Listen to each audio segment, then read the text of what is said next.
Hello everyone and welcome back to a brand new day of Road to TG Worlds 2019. A little bit of different content for today. Japan Nationals just took place this weekend. If you're watching this on Sunday, the tournament ended actually a few hours ago, and unsurprisingly to me at least, Reshiram Charizard ended up coming out on top. Now, not very surprising to me. I don't see, or in my testing at least, no deck can reliably beat Reshiram Charizard.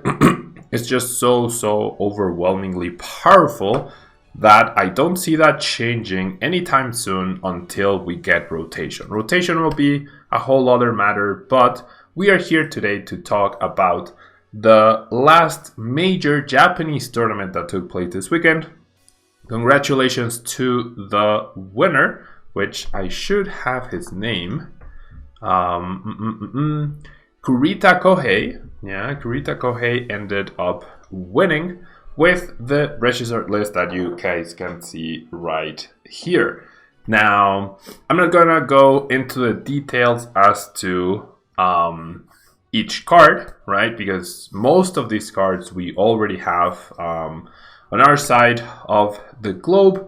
The list is actually extremely similar, right? The Jirachi-based Reshiram with the Miltank and the one Lele and the one Dedenne and the Let Loose. It's very similar to what I won a regionals with a few weeks ago. So if you want to get a further in-depth look at a very similar deck, I definitely recommend you guys check out my Sao Paulo regional champion video. But in the meantime, I do want to talk about as to why this deck is overwhelmingly powerful. The turn 1 Kiawe is just so strong against every other deck. The cards that came out after Reshiram Charizard, Mew and Mewtwo GX, which was super hyped, did well at the tournament, had a really big presence, but it ended up falling short. Yeah, because Reshiram just deals way too much damage. The GX attack can get up to 300 damage for 6 energies, which is not hard to do with Kiawe. And then the other attack deals 230 damage, Flare Strike, plus a Choice Band, that's 260. And then this player even included a Professor Kukui, something I had been toying with in my mind for my own Reshiram list going into NAIC. The Kukui definitely seems fitting for this because there are now more Pokemon other than Reshiram that have 270 HP, and therefore it's great to combine with the Choice Band to hit that particular number. Now, the big differences are this player actually played basically no non-GX support attackers, right? So no Volcanion, no Turtonator. The only one that's here is basically the Hoopa, that's up there, yeah, right above me. That Hoopa is a card that we have yet to get. It should be in Unified Minds. And what it does is, its first attack for a single colorless does Evil Admonition, similar to the Weavile. However, this one does 10 damage plus 20 more damage for each of your opponent's Pokemon with an ability in play. And then the Mind Shock attack for 3 colorless energy, you deal 80 damage, and this attack's damage isn't affected by weakness or resistance. So an interesting inclusion. It does help soften up Zoroarks. It does help perhaps KO Malamars in one hit. I am personally not a big fan of it. Maybe I'm wrong, but I fail to see like why it's actually that good, because its maximum damage output is 130. I guess with a Choice Band 160, with a Kukui that's 180. But I mean, it is a pretty good way to KO Jirachis for a single energy, I guess.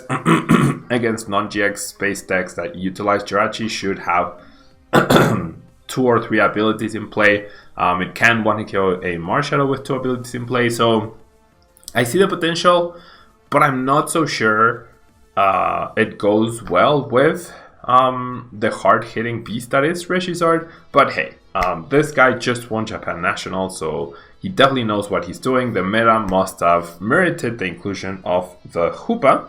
Now, the next new card that we have that I want to talk about is the one that's right... Nope.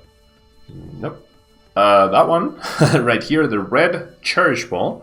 Yeah, Cherish Ball is another card that we do not have yet.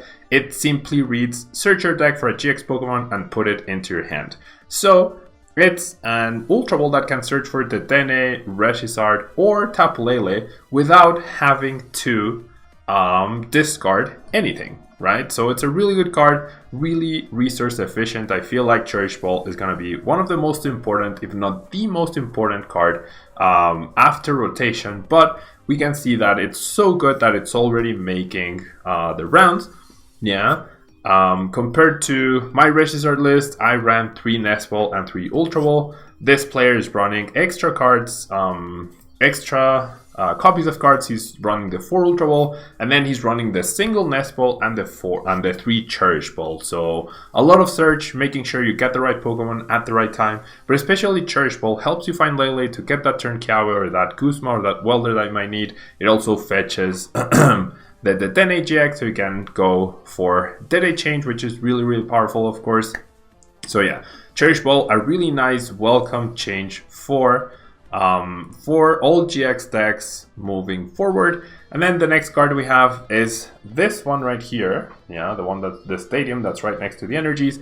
It is a Giant Furnace Stadium, which is essentially a much better Viridian Forest because you get to discard a card from your hand and then you search for 2 fire or up to 2 fire energies from your deck. So Viridian Forest allows you to discard any card and find any basic energy, which means your opponent can be benefited from it. However, this specific fire type specific stadium only benefits you, or in the mirror match it does benefit both, but against any other deck that's not running fire energies, you are actually not helping out your opponent.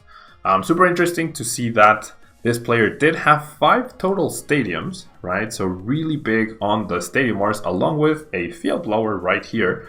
So definitely making sure that he's going to win the Stadium Wars. And he did include 2 power plants so that after he has used the Dedenne's or Tapu Lele's ability as he wants, then your opponent or his opponents would not be able to utilize those abilities. Definitely good against Zoroark to try and mitigate their pressure. The Zoroark Slowking based builds, definitely useful to have against those. And potentially also in the mirror match, after you have used your abilities and Kiawe, or right before you Kiawe, you drop that down and then make it harder for them to Lele for their Kiawe, Dedenne for their Kiawe, or whatever else they might be looking for. So really nice combination of stadiums. The supporter cards for this list, super standard, 4 Welder, 3 Kiawe, 3 Guzma, and 1 Professor Kukui. I personally prefer a little bit higher counts on the Kiawe and the Guzma, but I will definitely be toying around with the Kukui myself going into an AC. And then finally, instead of double Let Loose, this player has 1 Let Loose, Marshadow, and 2 Reset Stamps. All the way over there. Double Reset Stamp for this player. Reset Stamp has been a staple in the Japanese metagame ever since it came out, and why wouldn't be? It's a much better red card. You can play it late game, and that really lets you close out games. And then playing Jirachi means you're more likely to recover from Reset Stamp. So there's definitely a lot of benefits to playing it, and this deck is also pretty prepared for it. So I do like the inclusion of Reset Stamp. It's a card that obviously we cannot play at NAIC, but if we could, I assure you every deck would be playing at least 2 copies, maybe even more. And yeah, that is going to be the Japanese winner. Once again, congratulations to Mr. Kohei. Super great accomplishment. I assume we'll see him at Worlds with a direct date to invite based on him winning Japanese Nationals.